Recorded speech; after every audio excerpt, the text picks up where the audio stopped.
Welcome to Cage Minds. Micah Frankel. You get 10% off with our friends at Dubby for some energy drink mix with the checkout code Cage Minds. Hair is done by Barber, Gabe's Fades, Lobo Plaza here in Albuquerque, New Mexico. And you can get some merchandise from ziashirts.com to help support what we're doing. Today, we're at the ESPN 1017 The Team Studios. No, not recording Mike Adams 2.0, but for a really awesome interview. It's Fight Week, BKFC 75, and the world champion, the pound for pound, #1 ranked, the Redneck Dave Mundell joins me right now ahead of defending his title. How you doing, sir? I'm good, man. I'm enjoying my time out here, just hanging out. What is it like for you going on the road as the champion? We know that you've cemented yourself in Florida, overseas on a big stage in a neutral ground last time. Now going on the road, kind of enemy territory. Bittersweet, you know. Like, I like traveling to fight and stuff like that. It's cool. But to pull a champ out to go fight somebody else in their backyard is kind of strange to me. But you know what? I'm still looking forward to it, and I think it's going to be a good time. Since the King Mo Lawal fight was announced, we've been looking for you to be in these big name fights, and it kind of feels like there was a hiatus of fighting from you, and then you took the Danny Christie fight just to stay busy. Is that what we're looking at, is you were trying to make things happen? I mean, I'm always trying to make things happen, so I'm just waiting for, I guess, BKFC to figure out exactly what they want to do with me and how they want to push me out there. Did you ever get to a place where you were bored of waiting? Oh yeah, I get super frustrated because, you know, I like to fight minimum 2 times a year. I would like to fight at least 3 times a year though. I just like staying active. I feel like it just makes like even the nerves a little bit easier to overcome and stuff like that. So, you know, fighting this 1 time a year or having 8 months between them, like it's just aggravating. I saw footage from Donald Sanchez's social media all the way back at Knucklemania in Hollywood, California. And he had kind of walked up to you guys, had a nice little face-off. He asked if he could have the title fight. Had he been on your radar at that point? I mean, I don't really pay any mind to any of these other guys. I knew who he was because he had called me out a few times and we went back and forth in comments. Always respectful stuff, but I mean that's their job. They gotta say they want this, you know. Otherwise, they're not there for any reason. So not really on my radar. I figured by then I would be, you know, fighting some bigger guys. But I mean, I know he's got a really big following here, which is why we're here. But I'd like to fight some, you know, some well-known UFC guys that are coming over running their mouth. Well, then we got to bring it up. With this being not the name that you were looking for in stature, is there any chance of you overlooking? I'm sure people have already asked you that a bunch. No, I will never overlook an opponent. You know, I do 100% believe I'm levels above his, you know. But I train hard no matter what fight because I'm always just pushing myself. I always want to grow as a fighter. This is what I love to do. I'm not there just going through the motions. I'm there because I want to be, you know. And I understand that the one day that I do get the chance, you know, to fight some of these bigger guys who are actually well known and are good, like, I got to be ready. Not just the world champion, but as I was introducing you, pound for pound #1. What does that mean to you to be considered best in the sport? I don't know. To me, it's cool to hear, but I just think that it's because of my work ethic. It's much work that I put in, and as hard as I train is why I am where I'm at. You know, it's not something that I necessarily like try to achieve, but it's how I've always felt. Well, talking about something that you have achieved also, it's like 5 knockouts in the 7-fight win streak. Yep. What has it been from that 4th or 5th fight on in BKFC that you figured out how to end these fights? Well, I think going back to like the Hector Lombard fight, right? I lost it, but I don't feel like I lost. But I kind of went into like a survival mode. Like I broke my hand in the very first exchange, and I had to fight him one-handed the rest of the time. So I just did what I felt like I had to do to win. And obviously when I didn't get it, I'm like, okay, well, now I understand they want to see a bit of a brawl. They want to see people push forward, and they really want to see the finish. Obviously, as fighters, we all want that. We all want to finish the fight and never leave it up to the judges. But sometimes when you're winning, like it's hard to try to do something that could put you in risk, right? I don't want to lose it, but Feldman's always in the back. He's like, I don't care if you win or lose. I want good, exciting fights, and if you do that, you'll make more money. And in order to continue to do what I love to do, I need to make more money. So I kind of just started pushing forward, and I don't want to say without any regard, but I just don't worry as much about losing. I just go out there and I just do me. Was that a process to almost take those chains off? Because I'm sure mentally there's that level of restraint where you don't let go, where you are playing it safe in certain angles. So it's got to be a mental thing to open yourself up in that manner. Yeah, so I mean, obviously, the more you fight, the more experience you gain, the easier things get, And I've been on a good streak right now, and I've been doing well when I get in there and trying to finish these guys. So it's getting easier and easier. So it's just working out. One of the most intriguing components of this fight for me is experience, because Sanchez has 70 fights. I think there's going to be his 75th fight, we calculated when I talked to him, appropriate for BKFC 75, altogether between his MMA, boxing, and bare knuckle career. All that, you have more bare knuckle experience with your 9-1 record. How do you feel the experience goes against each other, how that formula works out? I don't think experience is going to play a role in this. I also have a lot of experience. I got to be close to 50 fights between amateur and professional. And shit, if you want to go back to just competition, like I wrestled in high school, had a whole bunch of matches there. So it's something that I'm familiar with. Standing across from somebody and it's me versus him. Like it doesn't bother me anymore. So experience, I don't think will matter too much. I think it's going to come down to the skill level and the ability. And like watching him fight with these guys, like, again, he came from an MMA background, so he's used to being able to do other stuff. His hands are not good. Like, he's very sloppy in his technique, and the things that he does, he opens himself up for a lot of punishment. And he's tough, but he's going to take a lot of punishment. So, I'd definitely rather be me in this situation than him.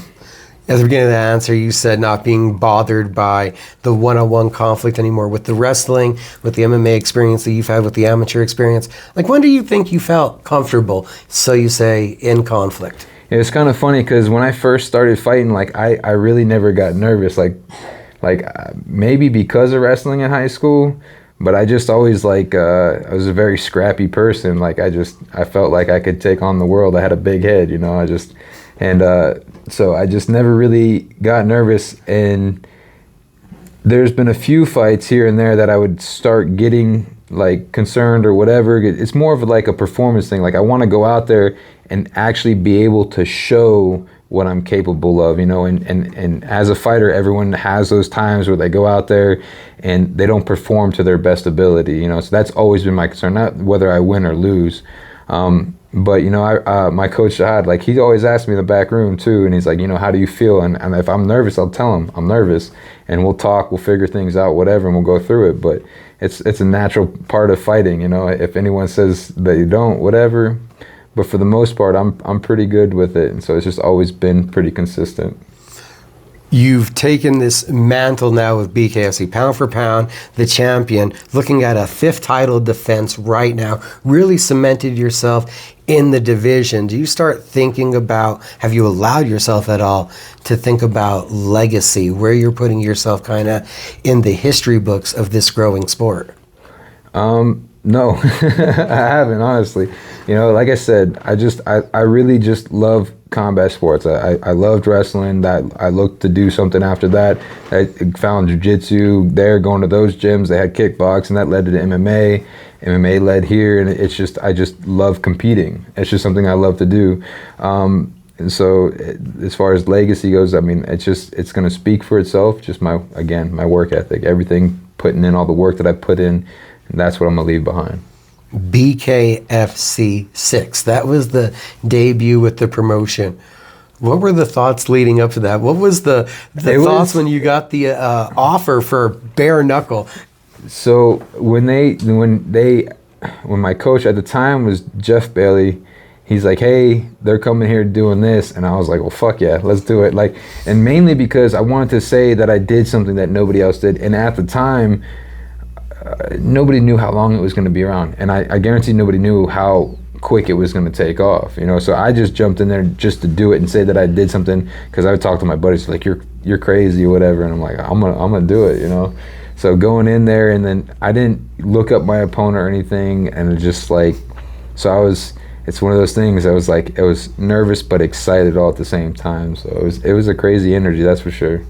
I felt bad when the first thought I had when I heard bare knuckle was, that's got to be the craziest thing. And then I talked to your coach, Jihad, and to see somebody that's coached multiple world champions, he's like, no, man, same first thought. I was like, okay, I feel better about that. Yeah, it's crazy. And then, like, because the first thing, and I hear from everybody too, is like, oh, doesn't that hurt or whatever. I'm like, honestly, getting hit doesn't feel any different than getting hit by, you know, a boxing glove or an MMA glove, you know. So that in MMA, you can get kneed, you can get elbowed, you know, kicked by a shin. Like, I promise you, I can kick you harder than I can punch you.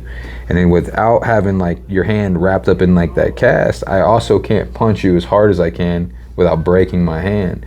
So I don't even feel like the blows are as devastating in BKFC as they are in like MMA or boxing. I know we get cuts, but I mean, a week later, I look like I haven't even been in a fight. And so the worst part about it is actually my hands, the abuse that they take. So it's crazy, but it's not as bad as people make it out to be. You had the MMA career, you transitioned here, you've been ultra successful. Did you envision this success after that first fight, that you could be where you're at now? I mean, I've always thought like I said, I got a big head. I always thought I was something special. You know, I always believed that I was better than everybody, or at least able to be better than anybody. You know, like otherwise, I'm a very competitive person. If I didn't think I could be great at something, I ain't gonna participate. You know, that's just how I am. I'd rather, you know, do something else that I'm good at. So I 100% believed I would eventually be where I'm at today. So I got one more question, and I've been really confused this whole interview on how to ask it, because it feels like there's this myth around you that you're really quiet, reserved, and us media can't get you to open up. I feel like these have been, you know, good answers, and you talked. Is that a myth? Again, well, no, because in the beginning I was very quiet. I don't like talking shit about other fighters, other people. Like, I'm a very respectful person. I'm docile, right? But coming up through fighting, I understand in order to make money, you got to put yourself out there, you know. I got my boy Noah. He's put a camera in front of my face for the past like 3 years and like really helped coach me into being able to open up a little bit more and speak my mind and make it more comfortable, you know. So experience, I guess, at the end of the day, like the more I do these, the better I get at doing them, just like anything for anybody. So in the beginning, very hard to make me open up. And then like even the Sean Wheelock and Chris Lytle, like when I first went in there, they ask questions before you fight so that they can have some, you know, stuff to go off of when you're in there to talk about. And it was like pulling teeth. And I remember them telling me that. And then like every time I go in there, they always remind me, like, I remember when you first came in, like you wouldn't say anything, like we were like trying to get some information out of you. And now it's like you tell us everything. I'm like, it's just definitely became more comfortable over the years. Now, I don't expect you to give away the game plan or everything about it, but why is Dave Mundell, pound for pound #1, the best fighter in bare knuckle? My work ethic. I train my ass off. You know, I don't skip days. You know, I anything that I'm supposed to do, I'm gonna go out and I'm gonna do it. If I say I'm gonna do it, I'm gonna do it. You know, I work my ass off. That's the secret. I'm sure you did boxing when you were preparing for your MMA fights, but how much different of an approach, of a thought process is it with the boxing and the clinch game now, preparing for a bare knuckle fight?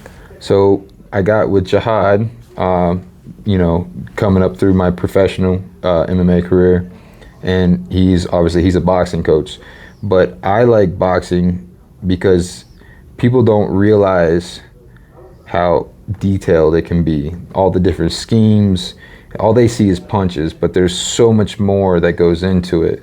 So being able to go over everything with him through MMA, and then coming into bare knuckle, now I have the distancing down already, because the MMA gloves don't add any, range. It's pretty much the same as being barehanded. And then now I already have the boxing. So now I can just focus on just the boxing. And again, that's showed for itself as well.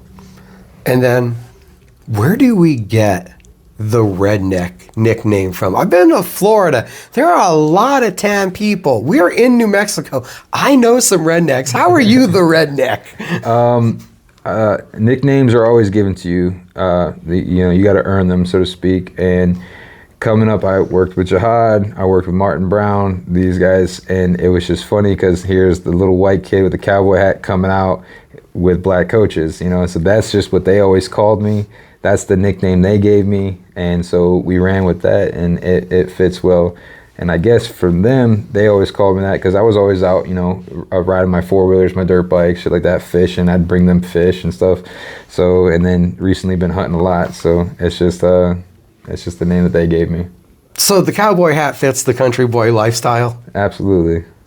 Is it always been a cowboy hat, or is that something you've picked up? For me, I've always worn cowboy hats at like special events. Like that comes from my dad. Like when he got married, he wore one. So I going to these things or fancy dinners or stuff like that, we'd wear cowboy hats. Out and around, not so much, but it's just something. So when I started fighting, like I would wear other ones, but I don't know. As soon as I put the cowboy hat on, it just fit. I liked it. Well, I'm sure you're going to hear the boos, but guys, I think it's a cowboy hat kind of wearing fancy night this Friday night, June 6th, BKFC 75 at the Tingley Coliseum. It might be our only chance ever to see Dave Mundell fight here in the state, so let's get out there and cheer loud. Yeah, it might be the only chance because I have a feeling after this fight, these guys are not going to like me. We'll see you guys there.